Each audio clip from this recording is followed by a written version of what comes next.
मुख्य वक्ता के रूप में मैं अतिथि कहकर तो उन्हें बाहर ही नहीं बताऊंगा, वे हमारे मार्गदर्शक हैं। आप में से सभी लोग उनसे परिचित हैं। आदरणीय श्री बलबीर पुंजी, आप मूलतः पत्रकार और स्तंभकार हैं।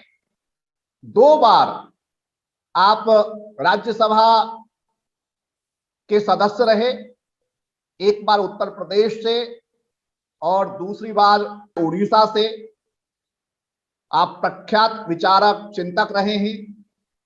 इंडियन एक्सप्रेस समूह से लगभग 25 वर्ष जुड़े रहे आप, और ऑब्जर्वर के कार्यकारी संपादक रहे। 1998 में भारत सरकार ने Indian institute of mass communication के अध्यक्ष पद पर आपको नियुक्त किया था। और मुझे लगता है कि आयु के 7वें दशक में भी, बल्कि 8वें दशक कालू में, उसमें भी हमें उनके लेखों से बहुत कुछ सीखने को मिलता है। और मैं कह सकता हूं कि उनके लेखों को पढ़ने के बाद दृष्टि के आगे छाई हुई जो धुंध है वह छटती है। और हम जैसे अनेक लोग जो लिखने पढ़ने में रुचि रखते हैं, जो लिखना पढ़ना सीख रहे हैं, वे उनके लेखन को दर्पण और निकष मानकर स्वयं को उस पर कसते हैं। आपने अमर उजाला में, दैनिक जागरण में, पंजाब केसरी में, स्वदेश में उनके लेख पढ़े होंगे। हमारा सौभाग्य है कि आज वे हमारे साथ उपस्थित हैं। वे भाजपा में अनेक उत्तरदायित्वों पर रहे हैं, राष्ट्रीय उपाध्यक्ष रहे हैं, कई राज्यों के प्रभारी रहे हैं, तो एक व्यापक अनुभव उनका है। मैं अब मंच आदरणीय श्री बलबीर पुंजी भाई साहब को सौंपता हूं। श्रीमान बलबीर पुंजी। धन्यवाद प्रणय जी, भाई रतन शारदा जी, और जो स्वयंसेवक बंधु, जो बाहर के लोग इस कार्यक्रम में जुड़े हैं।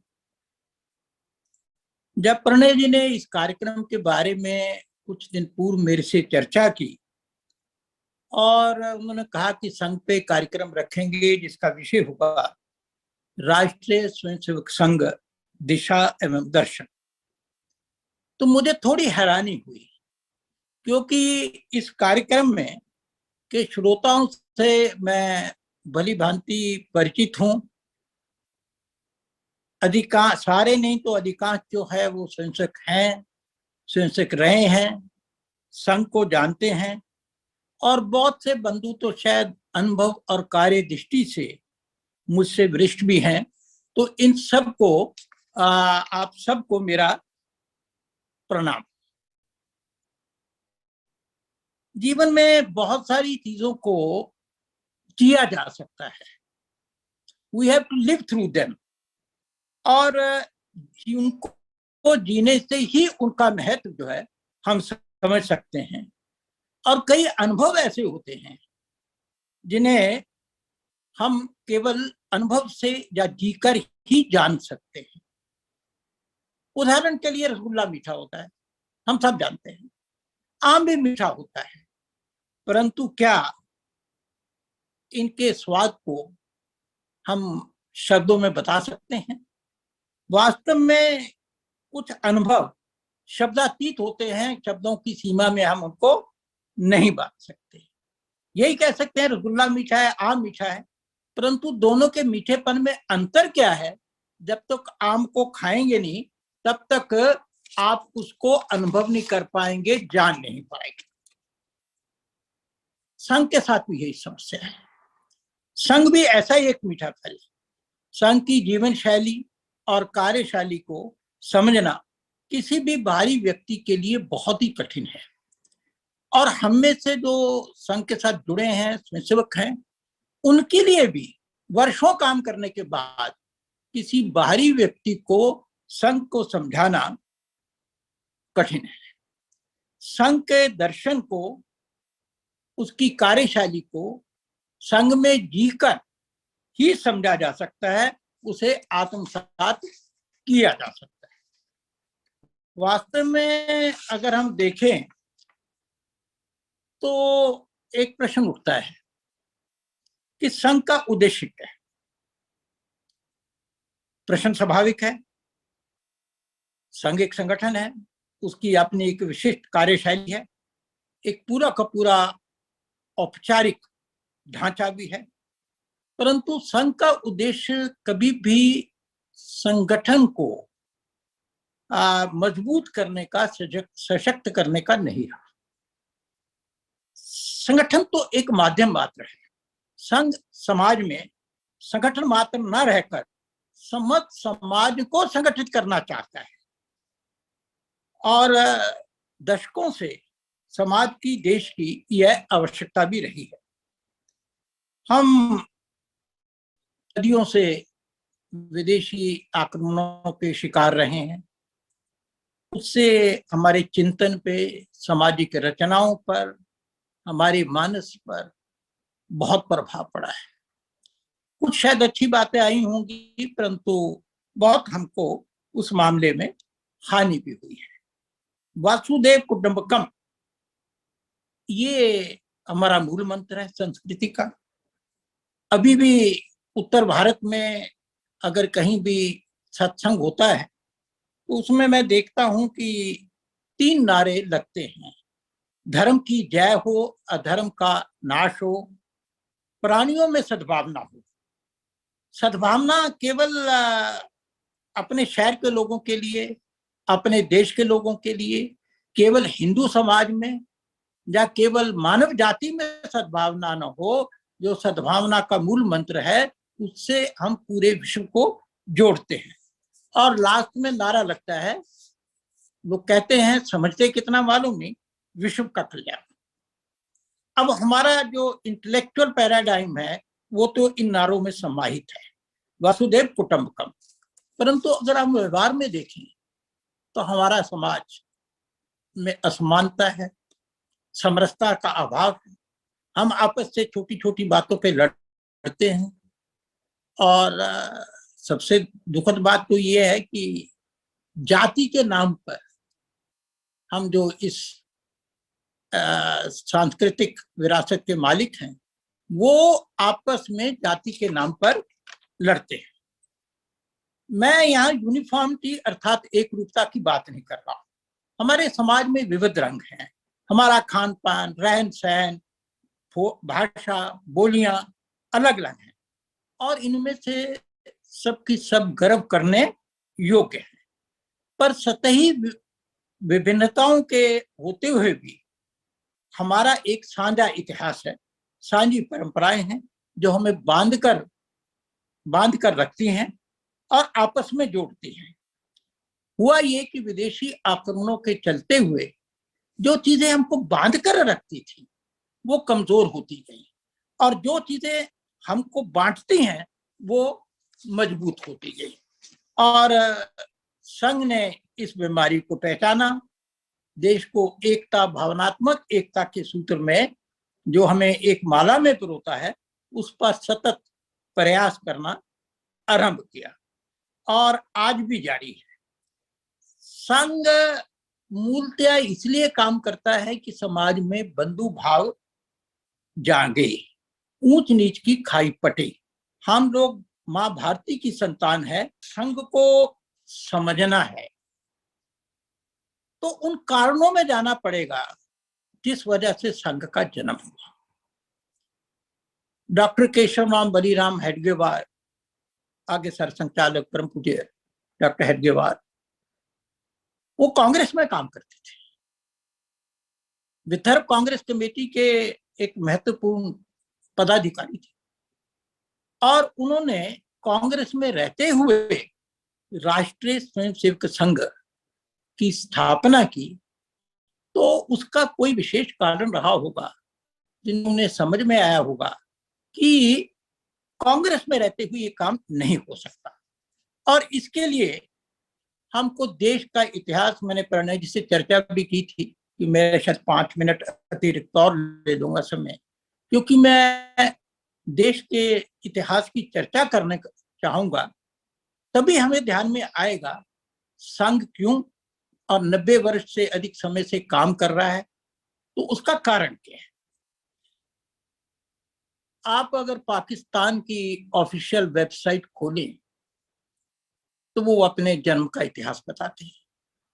और उन्होंने वेबसाइट में ये क्लेम किया है, ऑफिशियल वेबसाइट में, कि पाकिस्तान का जन्म तो उसी दिन हो गया था जब 712 में मोहम्मद बिन कासिम ने सिंध में अपना राज्य स्थापित किया था, और उसी दिन से पाकिस्तान नाम के राष्ट्र की पहली ईंट रखी गई थी। और यह एक जो पाकिस्तान की वेबसाइट में है, ये एक मानसिकता है, और उसी मानसिकता, वो कालातीत है, वो तब भी थी और वो आज भी है। और इतिहास में अनेक घटनाएं जो हैं इसका प्रमाण देती हैं। मैं इतिहास में कई टर्निंग पॉइंट्स मानता हूं, सबकी चर्चा आज नहीं हो सकती, पर 1761 में जो मोहम्मद शाह अब्दाली का, दुरानी भी जिसे कहा जाता है, उसका जो मराठाओं से, भारतीयों से यहाँ युद्ध हुआ, वो एक तो बहुत निर्णायक था, और दूसरा आज भी जो समस्या जारी है उसका दर्शन हमको एक विराट रूप में 1761 के युद्ध में होता है। 1761 का युद्ध और जो अब्दाली थे वो वैसे ही नहीं आए थे, वो यहाँ के लोगों के निमंत्रण पर आए थे। निमंत्रण किन किन ने दिया? एक तो देवबंदी विचार के लोग, वलील उल्लाह देहलवी, अवध के नवाब थे, रोहिल्लास थे। इन लोगों ने चिट्ठियां लिख लिख कर अब्दाली को बुलाया कि आप भारत में आक्रमण करिए।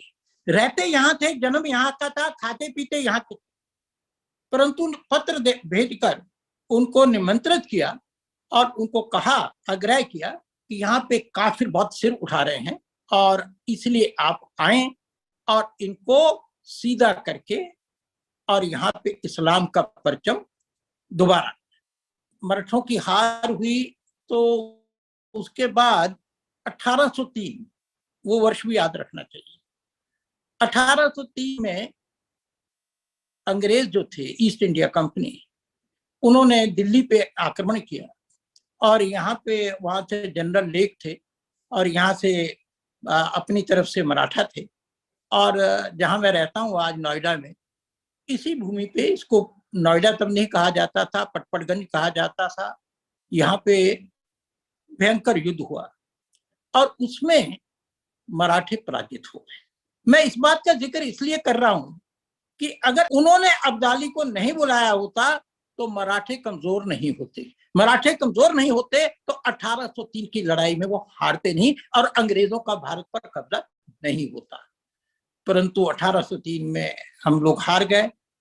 नोएडा के गोल्फ कोर्स में आज भी अंग्रेजों का खड़ा किया हुआ एक विजय स्तंभ है जो बताता है कि 1803 की लड़ाई में वो किस तरह से विजय हुए। अब 1803 की विजय के साथ साथ कुछ घटनाएं और घट रही थी। 1707 में औरंगजेब का ध्यान हुआ और मुगल शक्ति जो थी वो निर्बल होती गई, कमजोर होती गई, और उसमें राजस्थान से जाट और राजपूत, मराठे तो थे ही, और उसके बाद पंजाब में सिख, ये इन सब शक्तियों का उदय होना शुरू हुआ और शक्तियां कमजोर, मुगल कमजोर हो गए और काफी हद तक हिंदू और मुसलमानों में बराबरी के संबंध होने शुरू हो गए। तो 1803 में जब अंग्रेज जीते तो अंग्रेजों ने भी, जो शाह आलम द्वितीय थे, दिल्ली में मुगल सम्राट थे, तब तक वो मराठों के पेंशनर, और अंग्रेजों की लड़ाई जीतते ही वो अंग्रेजों के पेंशनर हो गए। मैं इन सब घटनाओं का जिक्र इसलिए कर रहा हूं क्योंकि इन सब घटनाओं का असर जो आज हमारा जीवन है, हमारी समस्याएं हैं, उन पे बहुत भारी तरीके से है। ये 1857 में जब रिश्ते हिंदू और मुसलमानों में समान हो गए, काफी हद तक बराबरी के लेवल पे हो गए, बाकी तो कई मुसलमान तब भी उसी तरह से थे जैसे पहले उनकी मानसिकता थी, पर हिंदू शक्तियों का उदय हो चुका था। अंग्रेजों को ये बात बहुत चुकी और अंग्रेजों ने क्या किया कि 1857 की क्रांति को तो किसी ना किसी तरह से दबा लिया, परंतु उन्होंने डिवाइड एंड रूल, जिसे कहते हैं डिविडे एट एम्पेरिया, ये एक French art of war Machiavelli की है, उसमें भी इसका जिक्र है। रोमन एम्परर जूलियस सीजर ने भी इसका उपयोग किया, फ्रेंच एम्परर नेपोलियन ने भी इसका उपयोग किया। डिवाइड एंड रूल, लोगों को बांटो और राज करो। और अंग्रेजों ने करीब 7 फॉल्ट लाइंस पे काम करना शुरू किया। उन सब की चर्चा अलग अलग हो सकती है। आज मैं केवल हिंदू और मुसलमान की चर्चा कर रहा हूं। हिंदू और मुसलमानों की जो यूनिटी थी, that was very fragile and that was very nascent and recent, and therefore it was very easy to bring cracks. और इसके लिए उन्होंने सर सैयद अहमद खान, उनका उपयोग किया। और 1875 में उन्होंने मोहम्मदन एंग्लो ओरिएंटल कॉलेज करके अलीगढ़ में शुरू किया। वो खुद तो 1898 में चले गए, पर 1920 में वो अलीगढ़ मुस्लिम यूनिवर्सिटी बन गई। और बाकी तो देश विश्वविद्यालय बनाते हैं, पर अलीगढ़ मुस्लिम यूनिवर्सिटी वो यूनिवर्सिटी है जिसने पाकिस्तान नाम के देश को जन्म दिया। और ये बात मैं नहीं कह रहा हूं, ये कई लोग इस बात को दोहरा सकते हैं। सर सैयद अहमद ने बार बार अपने भाषणों में, लेखों में, उपलब्ध है सारे के सारे, बार 3-4 बातें कही। एक तो कांग्रेस को वो बंगालियों की ऑर्गेनाइजेशन कहते थे विद कंटेम्प्ट, ये बंगालियों की ऑर्गेनाइजेशन है, क्योंकि इन दोनों शायद बंगाली ज्यादा थे। दूसरा, वो कहते थे कि हिंदू और मुसलमान कभी एक हो ही नहीं सकते। मुसलमान और अंग्रेज जो है, दे आर नेचुरल अलाइज, क्योंकि दोनों पीपल ऑफ द बुक हैं। इसलिए अंग्रेजों को कभी भी मुसलमानों को अंग्रेजों के साथ कभी भी विरोध उनका नहीं करना चाहिए और उनके साथ मिलकर काम करना चाहिए। और उसका परिणाम हुआ। पहले सब लोग, ये मुसलमान जो थे, ये तो चले गए थे सर सैयद इस दुनिया से, पर पहले तो इनकी शिमला में वाइसराय से मुलाकात हुई, जिसमें उन्होंने कहा कि मुसलमानों के लिए अलग निर्वाचन क्षेत्र होने चाहिए। अम्बेडकर समेत बहुत सारे लोगों ने इस पर बहुत कुछ लिखा है, आज इस पर समय नहीं है। और फिर उसके बाद दिसंबर 1906 में ढाका में मुस्लिम लीग की स्थापना हो गई। और आप यूं कह सकते हैं कि दिसंबर 1906 में पाकिस्तान बनने की तरफ एक दीवार पाकिस्तान की खड़ी हो गई। ईंट तो बहुत पहले रखी जा चुकी थी। और अब जब गांधी जी सीन पे आए, अब हम आ रहे हैं संघ की स्थापना क्यों हुई। जब गांधी जी सीन पे आए, गांधी जी 1915 तक जो थे वो साउथ अफ्रीका में थे। यहाँ आके वो तिलक से मिले और इसके बाद उन्होंने पूरा भारत घूमा। और भारत घूमते हुए उन्होंने भारत को निकट से देखा, समझा। और अंग्रेज तो चतुर आदमी थे, अंग्रेजों की चालों को भी समझा। अंग्रेज किस तरह से हमें बांट रहे हैं, और उनको समझ में आया सैयद के प्रभाव के कारण। और उसके बाद जो दूसरे मुस्लिम नेता हुए, मुस्लिम अपने आप को अंग्रेजों से ज्यादा जोड़ते हैं और यहाँ के समाज के साथ कम जोड़ते हैं। गांधी जी ने अपनी तरफ से चौधराई करनी शुरू की, कोशिश की, क्योंकि 1921 में सेकेंड वर्ल्ड वार में, सॉरी फर्स्ट वर्ल्ड वार में, प्रथम विश्व युद्ध में टर्की ने जर्मनी का साथ दिया। अंग्रेज को बर्दाश्त नहीं हुआ, अंग्रेजों ने टर्की को तोड़ने की कोशिश की और उसमें खलीफा का पद हटा दिया। खलीफा के पद के साथ पूरे विश्व के मुसलमान अपने आप को जोड़ के देखते हैं। और उन्होंने थोड़ा बहुत भारत के अंदर उसकी चर्चा हुई, मुसलमानों में एक भावना अंग्रेजों के खिलाफ जागी। गांधी जी ने सोचा कि मैं इसका लाभ उठाऊं, कि मुसलमान तो हमारे साथ जुड़ नहीं रहा। तो उन्होंने इस एंटी ब्रिटिश फीलिंग को, नियत उनकी अच्छी थी परंतु गड़बड़ थी, और उन्होंने इसको अपने फ्रीडम मूवमेंट में उपयोग करने के लिए उसके साथ नेतृत्व उसका ले लिया। और नेतृत्व जब लिया तो उन्होंने सोचा कि हम मुसलमानों का इसमें सहयोग कर रहे हैं और मुसलमान भी स्वाभाविक रूप से हमारे साथ जुड़ेंगे। उनकी एक कोट है, वो 18 अगस्त 1920 में खिलाफत की नेता बनकर और मोहम्मद अली जौहर के बड़े भाई मौलाना शौकत अली के साथ केरल में मालाबार पे पहुंचे और उन्होंने जो वक्तव्य दिया मैं उसमें से कोट कर रहा हूँ। यदि खिलाफत के मामले में न्याय के लिए भारत के मुस्लिम असहयोग आंदोलन का समर्थन करेंगे तो हिंदुओं का भी फर्ज बनता है वो अपने मुस्लिम भाइयों के साथ सहयोग करें। इसमें गांधी जी स्पष्ट मान रहे हैं कि हिंदू और मुसलमान अलग अलग हैं। नंबर 2, स्वतंत्रता जो है जिसके लिए असहयोग आंदोलन हो रहा था वो अभी तक केवल हिंदुओं तक सीमित है, उसमें मुसलमानों की भागीदारी नहीं है। Number 3, Gandhi ji is offering a deal to the Muslims and I think that was a big crime, I would call it, it was a big crime that he made it a deal कि आप आजादी के आंदोलन में हमारा साथ दो, आप मतलब मुसलमान, अर्थात उनका आजादी से कोई लेना देना नहीं है, it's a give and take. आजादी जो है वो केवल हिंदुओं का ही विषय है। और गांधी जी ने किया क्यों? क्योंकि मुसलमानों की आजादी के आंदोलन में भागीदारी बहुत कम थी। 95% मुसलमानों ने सर सैयद की बात सुनी और अपने आप को स्वतंत्रता आंदोलन से और गांधी जी से और कांग्रेस से दूर रखा। गांधी जी इस खाई को पाटना चाहते थे और इसके लिए उन्होंने ये जो खिलाफत का आंदोलन था, जो बिल्कुल मजहबी आंदोलन था, जिसकी पूरी की पूरा चिंता का विषय जो था, जो टर्की में हो रहा था, भारत के बाहर हो रहा था, वो था उसका नेतृत्व करना स्वीकार कर दिया।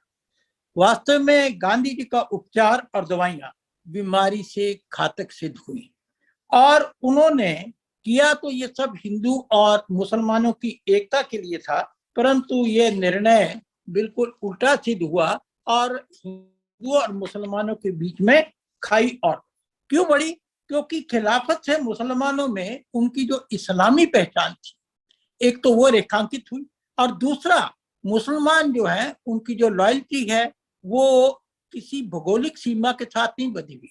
It is not confined only to geographical limitations. They are a ummah, they are an international community and their concerns have to be international. और वो जो मानसिकता है वो आज भी जिसे कहना चाहिए वो मानसिकता मरी नहीं है, वो जीवंत है और हमको उस मानसिकता को समय समय पर देखने का अवसर मिलता है। और आगे की घटनाएं ये 1920-21 में हुआ, मोपला राइट्स हुए, मैं उस चर्चा में अभी नहीं जाना चाहता। और 1930 में मुस्लिम लीग के इलाहाबाद अधिवेशन के अंदर पाकिस्तान की मांग रखी गई और 1933 में नाउ और नेवर का एक पम्फलेट छपा और 1946 में कलकत्ता का डायरेक्ट एक्शन हुआ।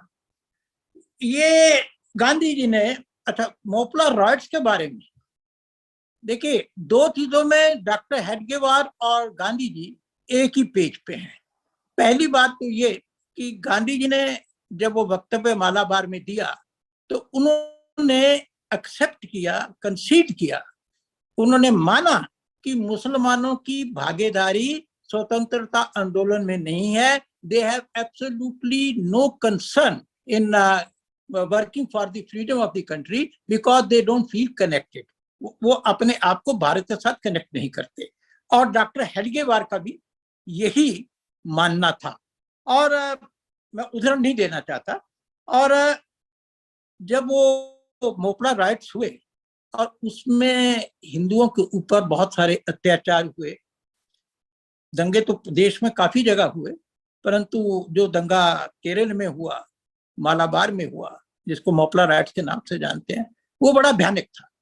और उस वक्त एक गांधी जी ने यंग इंडिया में 29 मई 1924, 29 मई 1924 को यंग इंडिया में एक वक्तव्य लिखा, वो मैं आपको उद्धृत करता हूं, क्योंकि उससे समझ में आएगा कि गांधी जी की और हमारी, या गांधी जी की और संघ की जो विचार था, जो विवेचना थी हिंदू मुस्लिम समस्या की, वो कॉमन थी, वो एक थी। मुसलमान अपने युगों आचरण का बचाव नहीं कर सकते, किंतु एक हिंदू होने के नाते मैं हिंदुओं की कायरता पर अधिक शर्मिंदा हूं।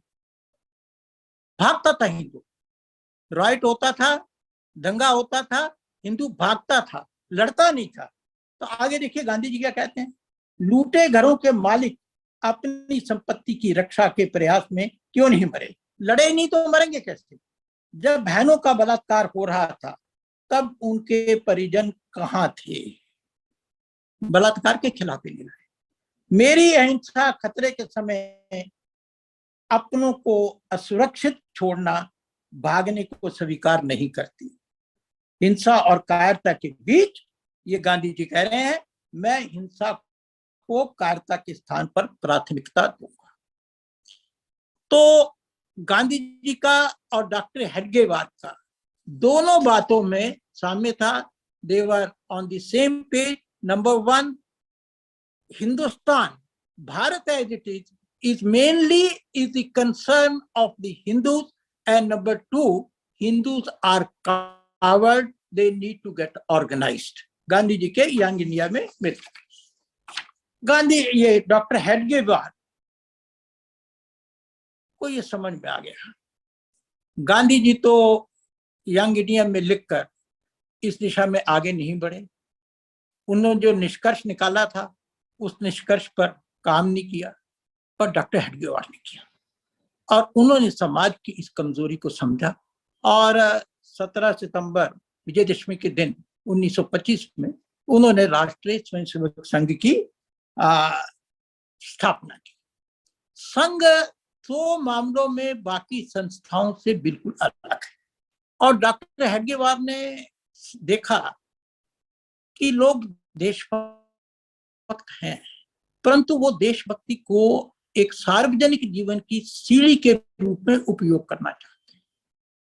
They want to build their own profile, to launch themselves in the social life of India. और इसलिए उन्होंने संगठन के काम की प्रसिद्धि को बिल्कुल पीछे रखा। संघ में आज भी व्यक्तिगत प्रसिद्धि का कोई अर्थ नहीं। अगर सर संचालक जी, सर कार्यवाह का कोई बयान छपता है, कोई प्रेस वार्ता होती है, तो उनमें से किसी का भी दूर दूर तक सेल्फ प्रमोशन से लेना देना नहीं होता। वो केवल विचारधारा को, जो हमारा चिंतन है, वो अपने लोगों तक पहुंचे और विरोधी हमको ठीक तरीके से देख सकें, समझें, उसका तात्पर्य वही होता है।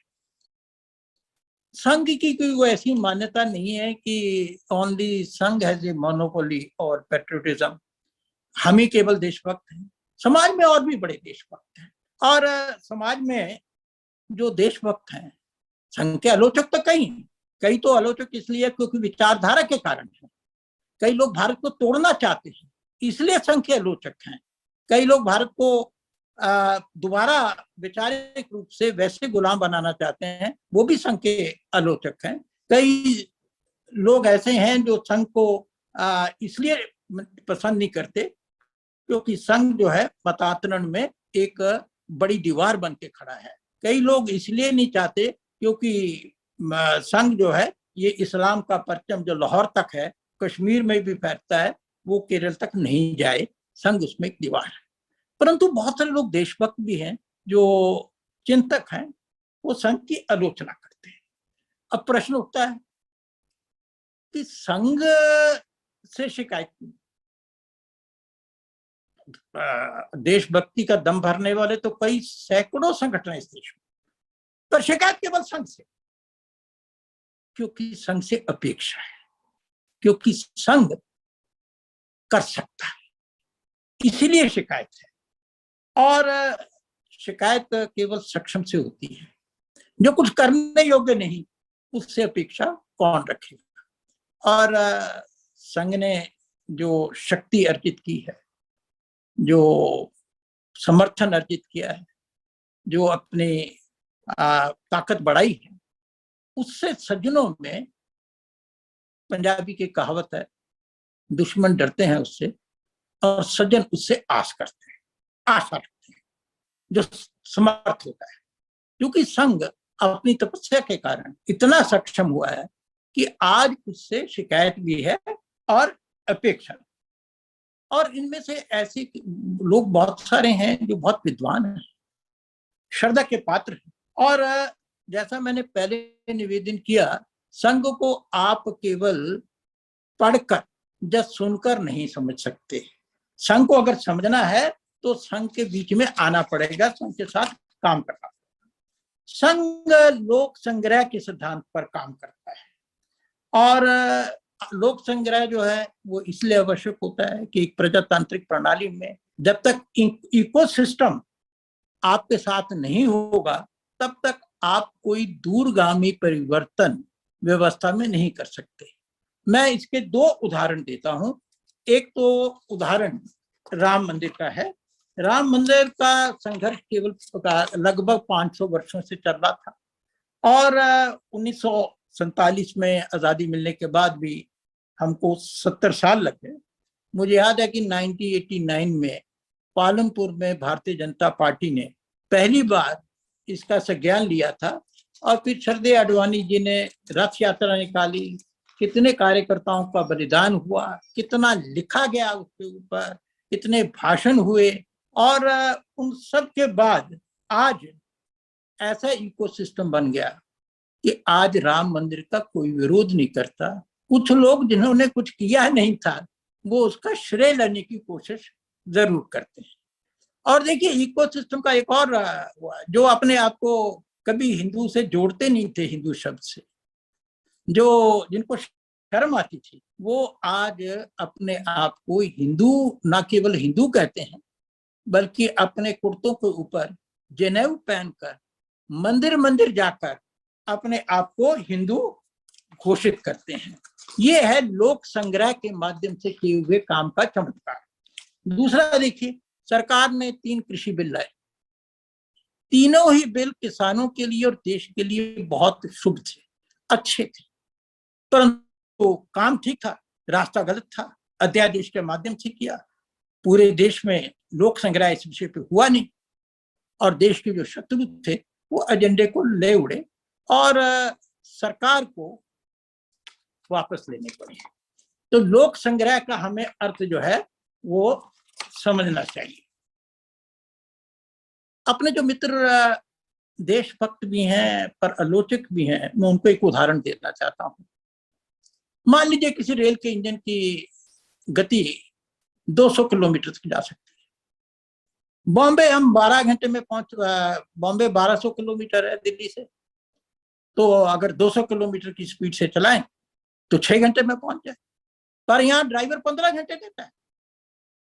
आलोचक जो है वो यात्रियों को जल्दी से जल्दी पहुंचाना चाहता है, सुरक्षित पहुंचाना चाहता है, उनके यात्रा के समय को कम करना चाहता है और वो बार बार इंजन के ड्राइवर्स को कहता है कि तुम काम ठीक नहीं करते, तुमको मालूम नहीं है कितने लोगों को सुविधा हो रही है। तुम 200 किलोमीटर की स्पीड है, चल सकता है तुम्हारा इंजन, 200 किलोमीटर की स्पीड से भगाओ और 6 घंटे में लोगों को मुंबई पहुंचाओ। पर ड्राइवर नहीं करता।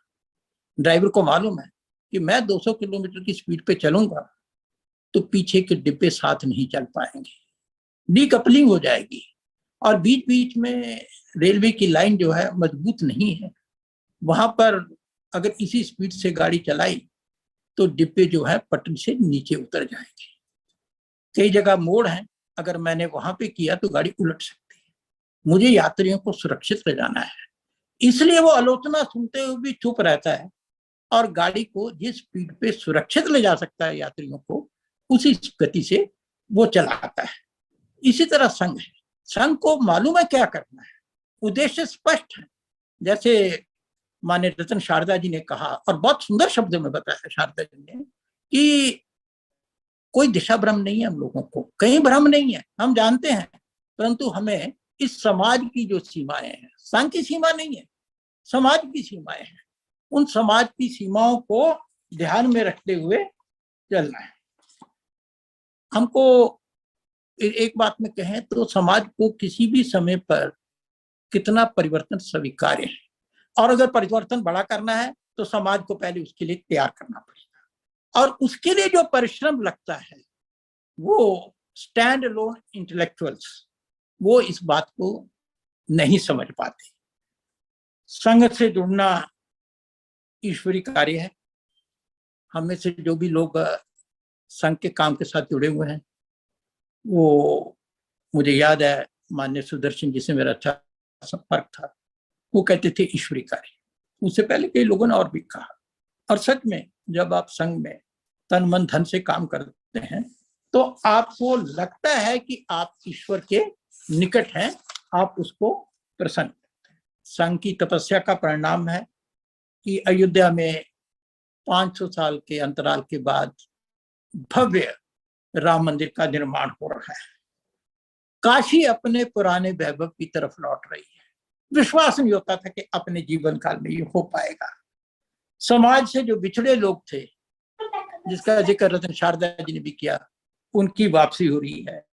कश्मीर में धारा 370 और 35A का समाप्ति हुई है, और वहां पर हिंदू दोबारा बसें, इसकी पृष्ठभूमि तैयार हो रही है। समय देना पड़ेगा। वनवासी और वंचित अपनी मूल पहचान को सुरक्षित रखते हुए देश की विकास यात्रा का हिस्सा बने हैं। समाज में हमारे बीच छिपे हुए देश विरोधियों की भी पहचान हो गई है, चूहे बिल में से निकल रहे हैं। और चीन और पाकिस्तान भी आज जानते हैं कि अगर उन्होंने भारत में कोई 26/11 या कोई इस तरह का खेल खोलने की कोई कोशिश की तो बड़ी भारी कीमत चुकानी पड़ेगी। और मेरे ख्याल में हर दिवाली पे पहले एडवाइजरी इशू होती थी कि मार्केट में ध्यान से जाएं, मार्केट के बीच में ध्वनि विस्तारक लाउड स्पीकर लगे होते थे, अपने आसपास के इस चीज को देखें, उस चीज को देखें, बम हो सकता है। अब तो आतंकवादी कोई घटना का जम्मू कश्मीर को छोड़ दें तो बाकी देश में सुने हुए तो वर्षों हो गए, और ये भी बड़ी उपलब्ध है। संघ की जो कल्पना है उसके हिसाब से अनेकों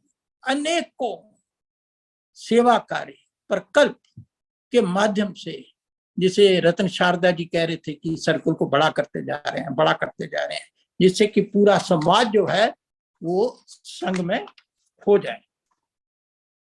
हम स्वयं सेवक हैं, अनुशासन से बंधे हुए,